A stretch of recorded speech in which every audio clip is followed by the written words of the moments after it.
फिर ठीक है, आप फहीम के साथ जाओ, एक मेन पेसर गिरा दो, शाहीन को एक खिला लो, और हाँ। वो आपका नया बॉल भी डालता है, क्योंकि आपको समझ नहीं आती ना कि नया बॉल कौन डालेगा। वो आप नवाज भी कभी मार खा जाते हैं, साइम अयूब की समझ नहीं आती। बीच में आपके ये ओवर मुश्किल जरूर हो जाएंगे, फहीम अशरफ के आपके 2 ओवर करवाना बहुत मुश्किल हो जाएंगे आपके लिए। जाहिर बात है पावर प्ले में कराएंगे, प्रेशर ही नहीं बनेगा, कुट पड़ेगी, लेकिन फिर ये तो रिस्क लेना पड़ेगा। फिर फहीम और नवाज से मिलकर करवाओ ना। हाँ, फहीम और नवाज एक एंड से आप शाहीन से कराओ, 2 से 3 ओवर आप उनसे डलवाओ, हाँ। और बाकी आप इन 2 से कराओ। लेकिन फिर आप ये सोचोगे कि यार अगर आपने अच्छा मैच बना लिया 16-17 ओवर के बाद, क्या हम अपने स्पिनर को ओवर देंगे, क्योंकि फिर आपका पेसर भी तो कूटी पड़ती है, पेसर कहां बचता है। लेकिन फिर आपकी सोच ये होगी ना कि अगर 16 ओवर तक चलो आपके हाथ में मैच हुआ अभी, तो फिर फहीम और ये लगाना ना आप इनको, अगर आप इनको समझते हो इस काबिल। नहीं, मुझे नहीं लगता कि पाकिस्तानी सोच के साथ, तो मुझे नहीं लगता कि बिल्कुल भी जा सकता है कि आप ये सोचेगा कि शाहीन अकेले खेले, ना रऊफ खेले, ना हसन खेले, ना मिर्जा खेले।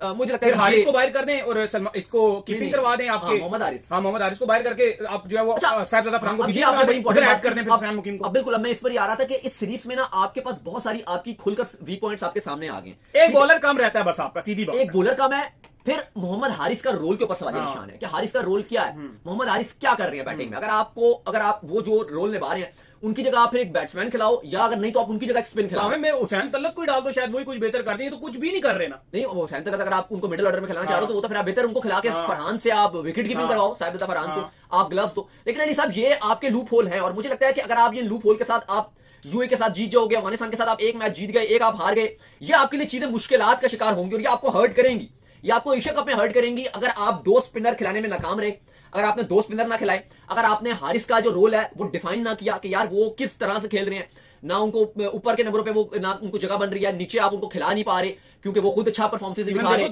जो चैंपियन ट्रॉफी का मैच था पूरा, जो आप भारत से हारे थे, जो चैंपियन ट्रॉफी का मैच, पूरे मैच में इब्रार ने कमाल किस्म की बॉलिंग की थी। सपोर्टिव स्पिनर नहीं था, सेकंड सपोर्टिव स्पिनर ही नहीं था। अगर वहां पर सेकंड सपोर्टिव स्पिनर होता, को जो बोल्ड किया था, बहुत फॉर्म में नजर आ रहे थे, इतना मिडल करवा रहे थे, लेकिन उनके बल्ले को परेशान किया, उनका बल्ला तिरछा और विकेट उड़ गई। ऐसा ही है, उनका 2 बार बल्ला। वहां पर भी अगर मेरा मानना है कि इब्रार के साथ एक स्पोर्टिव स्पिनर होता तो शायद रिजल्ट चेंज हो जाता। चलो, रन बहुत कम बना था, लेकिन एटलीस्ट कुछ अच्छा होता, क्योंकि उसमें तो आपने बैटिंग से बिल्कुल ही कुछ नहीं किया, लेकिन बॉलिंग से बड़ा उखाड़ लिया था, वहां भी कुछ नहीं कर। लेकिन एक तरह एक एंड से खाली बराबर बॉलिंग कर रहे थे, लेकिन जाहिर है अगर वहां थोड़े से रन आप और बनाते और प्लस आप एक स्पेशल सुफियान मुकीम जैसा बॉलर होता तो यकीनन तौर पर आप चैंपियंस ट्रॉफी में अच्छा कर सकते थे।